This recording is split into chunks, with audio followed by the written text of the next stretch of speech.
Hi guys, అందరికీ నమస్తే. ఈరోజు అయితే మీకు నేను టమాటా చెట్లు అయితే చూపిస్తున్నాను. చూడండి, ఒక 3 చెట్లు అయితే వేసినాను. 3 చెట్లు ఎంత పాది పెరిగినాయంటే అంత పాది పెరిగినాయి. ఇది కోయట్ పద్ధతిలో అయితే పెంచడం జరిగింది.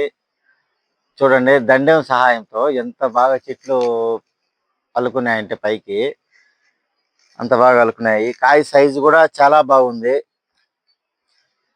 కాయ సైజులు కూడా చూడండి ఎంత బాగున్నాయో. ఇప్పటికైతే 10 కోతలు అయితే కోసినాము.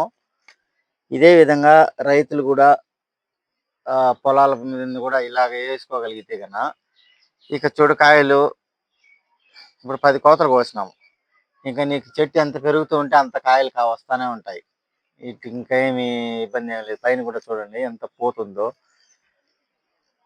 చూడండి, కాయలు కింద దిగుబడి అయితే గుత్తులుగా ఉన్నాయి.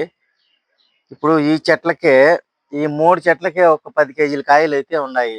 చూడండి, ఈ పక్కంతా మొత్తం ఒక 10 కేజీల కాయలు అయితే ఈ 3 చెట్లకే ఉన్నాయి.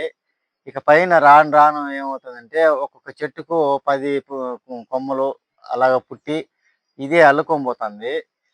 ఈ మాదిరిగా మనం దండల సహాయంతో గన చెట్లు అల్లించుకోగలిగితే గన నీకు రైతుకు అనేది ఒకసారి వేసిన ఈ చెట్లతోనే కనీసం బాగా ఒక 6 నెలలు, సంవత్సరం కూడా నీకు ఎంత చెట్టు ఎదిగిస్తే అంత కాయలు కాస్తానే ఉంటది. చూడండి, ట్రై చేయండి. మా వీడియో నచ్చినట్టయితే లైక్ చేయండి, షేర్ చేయండి, సబ్స్క్రైబ్ చేయండి. చూడండి ఎంత బాగున్నాయి కాయలు అయితే. చాలా బాగా చెట్టు అసలు ఊపిరి ఆడకుండా.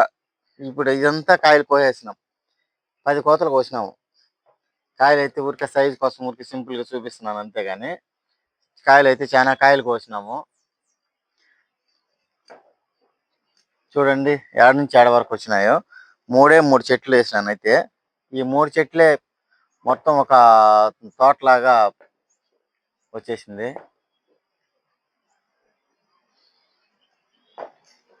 చూడండి, కాయ సైజ్ ఎంత బాగుందో, ఎంత పిండి ఉంది, ఎంత కాయలు ఉన్నాయి. కాయ సైజు కూడా చాలా అంటే చాలా ఉన్నది. ఇట్లా ఈ చెట్టు అల్లుకుంటా పోయినప్పుడంతా కొంచెం కట్టుకుంటా పోతా ఉండాలి, పైకి అల్లించుకుంటా పోతా ఉండాలి. చుట్టుకుంటా పోతా ఉంటే హైట్ వెళ్ళిపోతుంది. చూడండి, ఇప్పుడు నా చెయ్యి హైట్ దాటిపోయింది.